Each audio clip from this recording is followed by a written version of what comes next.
মঙ্গলবার দুপুর থেকেই বদলে গিয়েছে কাশ্মীরের পেহেলগাঁওয়ের চেহারা। জঙ্গি হামলায় এখনও পর্যন্ত ২৬ জনের মৃত্যু হয়েছে। এদের মধ্যে বেশিরভাগই পর্যটক। মৃতদেহের মধ্যে ৩ জন এই রাজ্যের। ঘটনার পর থেকেই গুলশান, পেহেলগাঁও থেকে শ্রীনগর এই আবহের মধ্যে কাশ্মীরে বেড়াতে গিয়ে আটকে পড়েছে গঙ্গাসাগরের ২৫ জন পর্যটকের একটি দল। উদ্বেগে দু চোখের পাতা এক করতে পারছে না পর্যটকের পরিবারগুলি।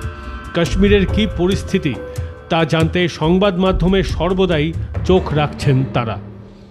জানা গিয়েছে ২১শে এপ্রিল সোমবার গঙ্গাসাগরের নরহরিপুর এলাকা থেকে হিমাদ্রি মান্না, মানস বড়ুয়া, স্বপন বাগ, বাপি মান্না, মইদুল ইসলাম সহ ২৫ জন পর্যটক কাশ্মীরে বেড়ানোর উদ্দেশ্যে বেরিয়েছিলেন। ঠিক সময় মতো পৌঁছেও গিয়েছিলেন কাশ্মীরে সকলে। পরিবারের সঙ্গে কথা হয়েছিল। মঙ্গলবার পেহেলগাঁও ঘোরার কথা ছিল তাদের। তার আগেই পেহেলগাঁওতে ঘটে যায় মর্মান্তিক ঘটনা, আর সেখানে যাওয়া হয়নি। এখনও কাশ্মীরে আটকে রয়েছেন তারা। হোটেল বন্দী অবস্থায় নিজেদের উদ্বেগের, আতঙ্কের কথা জানালেন সেখানে আটকে থাকা পর্যটকরা। আপনারা কোথা থেকে এসে এই কাশ্মীরে আটকে পড়েছেন? আমরা গঙ্গাসাগর থেকে এসেছি। ২১ তারিখ রাত ৯টার সময় ফ্লাইট থেকে নেমে আমরা শ্রীনগরে হোটেল খলিল হোটেলে থাকি। সেখান থেকে হয়ে ২২ তারিখে সকালবেলা বেরিয়ে আমরা টিউলিপ গার্ডেন দেখি। টিউলিপ গার্ডেন হয়ে আমরা দুপুরবেলা লাঞ্চের জন্য পেহেলগাঁওর আগে অনন্তনাগে একটা হোটেলে খাওয়া দাওয়া করতে যাই। ওখানেই আমরা জঙ্গিদের আক্রমণ ঘটনা শুনি। তখন আতঙ্কে ভয়ে খাওয়া দাওয়া ছেড়ে আমরা আবার আমাদের হোটেলে শ্রীনগরে ফিরে আসি। আমরা খুব আতঙ্কের মধ্যে আছি, এখন হোটেলেই আছি। আপনারা কি এখানে কাশ্মীরের পরিস্থিতি স্বাভাবিক? না, সেরকম স্বাভাবিক পরিস্থিতি এখন নেই, এখনো গুলিগোলার লড়াই চলছে। তাহলে আপনারা কি চিন্তা ভাবনা করেছেন? আমরা আগামীকাল বাড়ির দিকে রওনা দেবো বিকেলবেলা। আচ্ছা, তাহলে কিসে করে যাবেন বা কি ব্যাপার? কোনো সেরকম তো টিকিটপত্র কিছু পাচ্ছি না। দেখি টিকিটপত্র কোথায় কি পাই। ফ্লাইটও পাচ্ছি না, ট্রেনও পাচ্ছি না। জম্মু যাওয়ার জন্য রাস্তাঘাটও তো বন্ধ। দেখা যাক। ভূস্বর্গে জঙ্গি হানার খবর জানার পর চরম উদ্বেগে রয়েছেন আটকে থাকা পর্যটক হিমাদ্রির স্ত্রী। স্বামীর ঘরে ফেরার দিন গুনছেন তিনি। বাড়ি না ফেরা পর্যন্ত যেন দুশ্চিন্তা কাটছেই না। ২১ তারিখে বাড়ি থেকে বেরিয়ে গেছে। পরের দিন শুনলাম কাশ্মীরে জঙ্গি হানা হয়েছে, ওখানে লোকজন মারা গেছে। তার ফলে মানে যোগাযোগ করার চেষ্টা করি ফোনে, কিন্তু কোনো কিছুতেই হয় না। পরের দিন মোটামুটি ফোন পেলাম, ভালো আছে, ওরা রুমের ভেতরে আছে, খুব চিন্তায় আছে, খাওয়া দাওয়া ঠিকঠাক করতে পারেনি, আমরাও খুব চিন্তায় আছি। যতক্ষণ না বাড়ি ফিরছে আমরা তো কিছুই বলতে পারছি না। সুস্থ যাতে বাড়িতে সুস্থভাবে ফিরে সেই ব্যবস্থা যেন হয়। কি জানালো অভিজ্ঞতার কথা? যখন হামলা হয় তখন কোথায় ছিল বা কি কিছু দেখেছে? হামলা হয় তখন ওরা একটা জায়গায় কোনো স্পটে ছিল, যেখানে মানে ঘুরতে গেলে মানে যেখানে একটু দেখার জন্য গিয়েছিল ওখানে ছিল। ওখান থেকে বেরোতে পারেনি ওরা। যদি ওখানকার যদি ভালোভাবে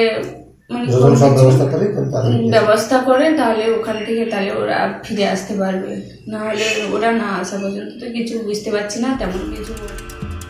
এদিকে হিমাদ্রির মা দুর্গারানী মান্না ছেলের চিন্তায় কেঁদেই ফেলেছেন, কখনো আবার চুপচাপ হয়ে যাচ্ছেন। আতঙ্কপুরীতে ছেলে কোথায় আটকে রয়েছে মন জানতে চায় তার। ঘটনার পর কথা হয়েছে, ও নিরাপদে রয়েছে, কিন্তু তাও মন কু ডাকছে, বলছেন হিমাদ্রির মা দুর্গারানী মান্না। জানার পরের দিন যোগাযোগ করে, তার আগে পাইনি, পরের দিন বহু কষ্টে যোগাযোগ করে মোটামুটি কথা হয়েছে। কি কথা হলো? কেমন আছে? ভালো আছে, বর্তমান ভালো আছে। আর তখন ঘর থেকে বেরোতে পারেনি, ভিতরে আছে। হিমাদ্রির বাবা পরিতোষ মান্না ভিডিও কলের মাধ্যমে ছেলের সঙ্গে কথা বলেছেন। সম্পূর্ণ পরিস্থিতির খোঁজ খবর নিয়েছেন তিনি। জঙ্গি হামলার পর থেকে ছেলেসহ ২৫ জন এলাকার বাসিন্দারা কাশ্মীরে আটকে রয়েছে। আতঙ্কে খাওয়া দাওয়া করতে পারছে না ওরা। সরকার কাশ্মীরে আটকে পড়া পর্যটকদের বাড়ি ফেরানোর জন্য ব্যবস্থা নিক, এবং যে সকল পর্যটকরা কাশ্মীরে আটকে পড়েছে তাদের অবিলম্বে পরিবারের কাছে ফিরিয়ে দিক। সরকারের কাছে আর্জি জানালেন তিনি। আগে তো আমরা কোনো খবর পাইনি, যাওয়ার আগে পর্যন্ত যদি জঙ্গিহানা বা কোনো কিছু গণ্ডগোলের খবর পেত তাহলে যাওয়াই হতো না, ক্যান্সেল করতো। কিন্তু এখন পৌঁছে যাওয়ার পরে গণ্ডগোল ঘটনা ঘটেছে, এই মুহূর্তে তার কিছু করার নেই আমাদের, যাতে তাড়াতাড়ি ফিরে প্রশাসন যদি সব কিছু সক্রিয় হয়ে ফিরিয়ে দিতে পারে সমস্ত যাত্রীদের, আমরা খুব উপকৃত হব। কতজন গেছে? এই 20-25 জনের একটা গ্রুপ গেছে, দল। হ্যাঁ, বন্ধু বান্ধব করে 20-25 জনের একটা দল গেছে, তার নেতৃত্ব দিচ্ছে আমার ছেলে হিমাদ্রি। হ্যাঁ, ওই নেতৃত্বে সকলে গেছে, যা আশা করছি সকলে এখনো পর্যন্ত প্রতিদিন কথা হচ্ছে, ঠিকঠাক ভালো আছে। এই ঘটনার পরে হোটেলেই আছে, হোটেল থেকে বেরোতে পারছে না। হ্যাঁ, আর হোটেলও ঠিকঠাক খাবার দাবার দিতে পারছে না, খুব অসুবিধার মধ্যে আছে। হ্যাঁ, এখনো পর্যন্ত এই অবস্থায় আছে। আজকেও সকালে কথা হয়েছে, হ্যাঁ, যাতে তাড়াতাড়ি ফিরে প্রশাসন যেন সুব্যবস্থা করে, তাড়াতাড়ি ফিরে আসতে পারে। সুব্যবস্থা করলে আমরা খুব উপকৃত হব। ভূস্বর্গ এখন যেন মৃত্যুপুরী। সেখানে ঘুরতে গিয়ে আটকে পড়েছেন বহু পর্যটক। চরম আতঙ্কের মধ্যে দিন কাটাচ্ছেন তারা, এবং তাদের বাড়িতে থাকা পরিবারের লোকজনেরও একই অবস্থা। ইতিমধ্যেই সরকারের কাছে তাদের আবেদন, যত শীঘ্র সম্ভব হয় পরিবারের সদস্যদের নির্বিঘ্নে বাড়ি ফেরার ব্যবস্থা করুক প্রশাসন। মাধ্যম ব্যুরো রিপোর্ট।